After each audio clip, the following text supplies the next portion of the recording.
How do you manage client relationships as a fractional sales consultant? This is for anybody who is currently doing any form of sales consulting or potentially has their first fractional sales consulting client or is doing any sort of sales development for a business or enterprise. I want to break down exactly the strategies and methods that I used when I was working with brands like Consulting.com, Flow Research Collective, Deal.ai, Profit Singularity, just to name a few, and exactly really what I did to be able to keep the client off of my back and giving me the space to do the things I needed to do to be able to get them results in a reasonable time frame. And if you're unable to manage client expectations, your journey as a fractional consultant will be a pretty miserable one, where clients will be breathing down your back and it will feel like it's a second job, and you'll wonder why you even decided to become a consultant in the first place. So the first thing you need to know about managing client relationships is that the client relationship starts before you begin working and how it is you present what it is you're going to be doing to them. And what I mean by that is when you're doing the negotiations, you need to keep yourself in the right frame and explain what you're going to do over a period of time and what you are going to do in the short term. So your challenge is that your clients are going to have immediate needs they need fixed. They might need their show rates to go up. They might need more sales talent. They might need more cash. More than enough times, it's primarily the fact that they need more cash into the business. However, what they need to understand and what you need to make a good point to explain or convey clearly is that it will take time to bring more cash into the business. The reason why the business isn't making more money is a fault of the process and the things that you do to make money, not the salesperson's ability. Because if every salesperson was dropped in a good environment, then they would just produce from the get-go. But why is it that some sales environments are easier than others? Well, it's because of how the business is set up. And those are the things you need to make clear to the client, even if it's not what they want to hear. So that comes into how you present or explain your work before you begin working, is making sure that you really get them clearly aligned on what needs to be done now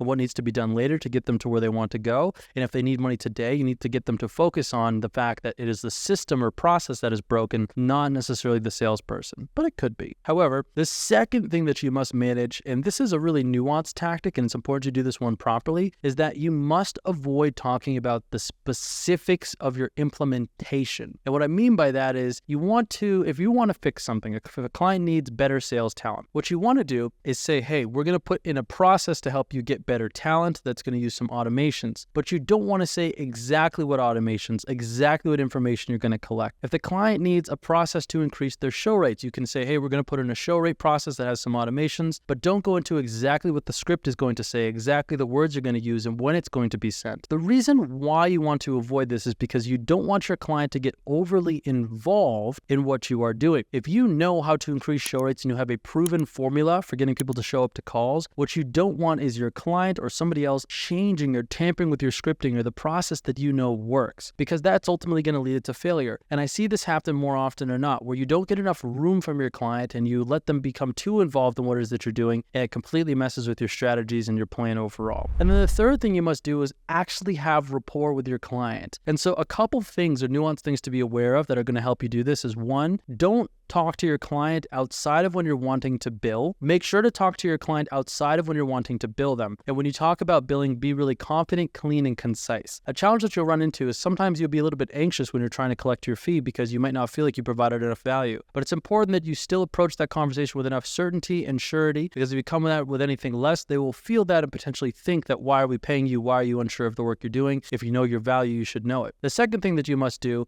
is have rapport with them. It is important that if your client goes out of your way to message you or just engage with you about topics other than work, that you embrace those and try to find a little bit of common ground and develop some rapport with them about their situation and circumstances. Really actually have a bond with them. That is something that will reduce churn drastically. Because if your client genuinely likes you and gets along well with you, then it's going to be harder to get rid of you whether things work or things don't work, and it will buy you more time and allow for more acceptance of what you're doing because they will feel some sort of empathy for you and yourself. So bringing this all home, the first thing that you must do is set better expectations and talk about the short-term needs that are fixed by solving bigger problems that might take more time to resolve. The second thing you must do is avoid talking about the specifics inside of your implementation, what you're going to say, when it's going to be said, how it's going to be relayed, because you don't want them to flare up their ego and get overly involved. And the third is that you must actually have some rapport with them outside of the work that you are doing. That way they have some more patience and acceptance and are more receptive to the things you have to say while you're walking them down the process to get results. So that's how you manage your client relationships as a fractional sales consultant. And if you're curious as to how you might get your next client or get your first client, depending on when you're watching this, click the link down below and we'll take you to a training where we'll explain the start to finish strategy of how to get your first fractional sales consulting client under the radar, meaning you don't need to scream on social media or have a large brand. It is a really sly way to go one-to-one-to-one and be able to find people who are interested in you and work those into a close. But with that, I'll see you in the next one.